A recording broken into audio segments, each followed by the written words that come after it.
এতদিন পরে কায়সান আর সোনা মামা নওগাঁতে আসলো। তো আমরা সবাই মিলে আজকে সারাদিন কি করলাম, কোথায় ঘুরতে গিয়েছিলাম, এই সব কিছুই থাকবে আমার আজকের ব্লগে। অ্যান্ড আশা করছি আমার আজকের ব্লগটা তোমাদের কাছে অনেক বেশি ভালো লাগবে। আর এর জন্য তোমাদের সম্পূর্ণ ভিডিওটা একদম ধৈর্য ধরে দেখতে হবে। So hello everyone, welcome to my another blog. I hope you are all well. তো আজকে আমরা একদম কোনো দেরি না করে অনেক তাড়াতাড়ি করে চলে গিয়েছিলাম হইচই পার্কে। যদিও দুপুরের দিকে বৃষ্টি শুরু হয়েছিল দেখে আমরা ভেবেছিলাম আমরা মনে হয় আজকে যেতেই পারবো না, কিন্তু বৃষ্টি থেমে গিয়েছিল তাই আমরা চলেও গিয়েছিলাম। তো হইচই পার্কে এর আগে আমরা একবারও আসিনি, শুধু সবাই ব্লগ করে দেখেছিলাম বা আমাদের অনেকে চেনা জানা গিয়েছে তাদেরই শুনেছিলাম। বাট আজকে ফাইনালি আমরা গিয়েছিলাম দেখতে যে আসলে পার্কটা কেমন বা কি আছে। তো ফার্স্টে এখানে পেছনে গেট দিয়ে আমরা এন্ট্রি করেছিলাম। তো পেছনে গেটে এখানে পাখি টাইপ ছিল। দেন এখানে ভিতরে ঢুকে প্লেসটা অনেক বেশি বড় ছিল, প্লাস এখানে অনেক ধরনের স্ট্যাচুস ছিল, তোমরা দেখতেই পাচ্ছ। আর এই তো আমরা হাঁটছি। তবে হইচই পার্কের সব থেকে অদ্ভুত আর মজার একটা ঘটনা হচ্ছে এটাই যে এই পার্কের এন্ট্রি গেট যেটা মানে মেইন যে গেটটা, এটা হচ্ছে একদম মলিশাকুড়ির দিকে, মানে পেছনের দিকে একদম। আর যেটা হচ্ছে পেছনের গেট মানে যেদিক দিয়ে মানুষ চলে যাবে সেই গেটটাই হচ্ছে বাইপাসের রোডের একদম সামনে। তো অনেক মানুষ ভুল করে পেছনের গেট দিয়ে ঢুকছিল, সেম ভুলটা আমরাও করেছিলাম। আর এখানে অনেক ধরনের খেলনার দোকান ছিল, প্লাস ফুচকা চটপটিরও দোকান ছিল। এখানে আমি বলছিলাম যে আমি ওই সাপটা কিনবো। আর এখানে না অনেক সুন্দর একটা স্টারি নাইট থিমের ফেরি উইংস ছিল। এটা যেহেতু স্টারি নাইট থিম না বাট ওই টাইপেরই, বাট অনেক সুন্দর ছিল। দেখো আমার ড্রেসের সাথে কি সুন্দর মিলে গিয়েছে। আর বাই দ্য ওয়ে আমি বলতে ভুলে গিয়েছিলাম, তোমরা কিন্তু হইচই পার্কে মাত্র 30 টাকা টিকিট দিয়ে এন্ট্রি করে ফেলতে পারবে। আর এই তো ফাইনালি এই পার্কের মানে মেইন যেই এটা, এই যে এই ঝর্ণা টাইপের, এখানেও আমরা চলে গিয়েছিলাম। এই জায়গাটাও ছবি তোলার জন্য একদম পারফেক্টই ছিল, ভালোই ছিল। প্লাস এখানে এই যে ঘোড়ার রাইডও তোমরা করতে পারবে। আর এখানে আমরা অনেকগুলো রাইডসও ছিল, তো এগুলো অবশ্য সবগুলোই ম্যাক্সিমাম বাচ্চাদের রাইড ছিল। আর এখানে বড়দের রাইড বলতে একটাই ছিল, নৌকা। আর দোলনাও একটা ছিল, যে দোলনাটা আর কি ঘোরে, বাট ওইটা সামহাও নষ্ট হয়ে গিয়েছিল জন্য ওটাতে আর ওঠা হয়নি।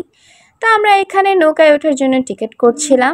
আর এখানে সব থেকে মজার ব্যাপার আরেকটা হচ্ছে যে এখানে যতগুলো রাইড আছে সবগুলোই কিন্তু মাত্র 30 টাকা টিকিট। তো তোমরা চাইলে সবগুলো রাইডেই এনজয় করতে পারো। আর এই যে আমরা এখানে ফাইনালি নৌকায় ওঠার জন্য প্রিপারেশন নিচ্ছিলাম। আর এখানে দেখো কায়সান তো আগে থেকেই দৌড়াদৌড়ি ছোটাছুটি শুরু করে দিয়েছিল যে আমি আগে উঠবো, আমি আগে উঠবো। তো ফাইনালি আমরা এই তো বসছিলাম। আর এটা না যখন মানে স্টার্ট হলো, স্টার্টিংয়ের দিকে তো একটু মানে স্পিডটা লোই থাকে, বাট সামহাও আমরা মানে যখন উঠলাম, যখন নৌকাটা স্টার্ট হলো তখন মানে স্টার্ট এই যে দেখো একদম লো, এই লো থাকতেই মানুষজন একদম চিল্লাচিল্লি করে কান্নাকাটি করে অবস্থা খারাপ, যে লোকটা আর স্পিড দিতেই পারেনি। তা আমার মনে হয় যে এরকম আরও যদি স্পিড বেশি হতো তাহলে বেশি মজা হতো। এমনি ভালোই মজা হয়েছে, বাট আর একটু হলে বেশি ভালো হতো। তো মানুষজন আগেই মানে ভয়ে আতঙ্কিত হয়ে গিয়েছিল, কি আর বলবো।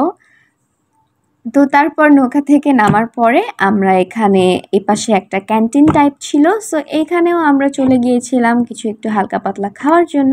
আর ক্যান্টিনের এই পাশে একটা অনেক সুন্দর একটা মাটির মূর্তি ছিল, যেখানে একটা কলস থেকে অনবরত পানি পড়ছিল। আর এই পাশে একটা সুইমিং পুলের মতো গোল একটা জিনিস ছিল। অ্যান্ড এই জায়গাতেই না একটা ওয়াশরুম ছিল। তো এখানে সব থেকে মজার কাহিনী সোনা মামা আর নাবিল আপু চলে গিয়েছিল ওয়াশরুম ইউজ করতে। মানে এরা যেখানেই যায় যখনই যায় এদের দুইজনের ওয়াশরুমে যেতে হয়।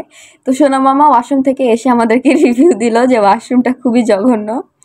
যাই হোক, তো তারপর আমরা তো ক্যান্টিনে এন্ট্রি করলাম। ক্যান্টিনটা অবশ্য অনেক সুন্দর ছিল, বাট যদিও এখানে সেরকম কোনো খাবার দাবার পাওয়া যায় না, জাস্ট প্যাকেটিং খাবারগুলো পাওয়া যায় বেশি, চিপস, চকলেট, আইসক্রিম, দেন রেডিমেড কফি যেগুলো থাকে আর কি সেগুলো। তো এখানে ফার্স্টে আমি আর কায়সান একটু হাঁটাহাঁটি করলাম, করে তারপর সবাই মিলে বসে কফি খেলাম, চিপস খেলাম। দেন এখানে আমরা টুকটাক গল্পও করলাম, প্লাস ছবিও তুলেছি। এই তো মামা আর সোনা মামাকে দেখা যাচ্ছে। অ্যান্ড আমরা যখন ক্যান্টিন থেকে বের হই তখন একদম সন্ধ্যা হয়ে গিয়েছিল। আর দেখো মাশাআল্লাহ আকাশটা দেখতে এত বেশি সুন্দর লাগছিল যে কি আর বলবো।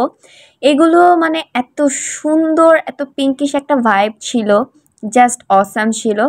আর এই তো এরপরে আমরা হাঁটাহাঁটি করছিলাম। আসলে হইচই পার্কে না সেরকম দেখার মতো বা এক্সাইটমেন্ট কোনো সেরকম কিছু ছিল না। অ্যাকচুয়ালি তোমার ওই হাঁটাহাঁটিটাই আর কি একটু বেশি ছিল, আর রাইড বলতে জাস্ট 2-3টাই ছিল, আর তেমন বেশি কিছু ছিল না।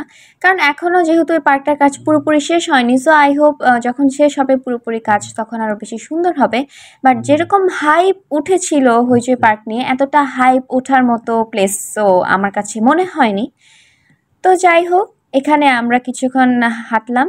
হাঁটার পরে এই তো ফাইনালি আমরা মেইন গেটের কাছে আসলাম, যেহেতু আসার সময় আমরা পেছনের গেট দিয়ে এসেছিলাম। অ্যান্ড মেইন গেটের এই পাশে যেহেতু দিনের বেলা নেওয়া হয়নি, তো রাতের বেলা ক্লিপগুলোই তোমরা দেখো, যে উপরে সুন্দর করে লেখা হইচই পার্ক, প্লাস এখানে লাইটিংও হচ্ছে। সো এই তো আজকের আমার এই ব্লগটা ছিল এই পর্যন্তই। I hope you like it. আল্লাহ হাফেজ।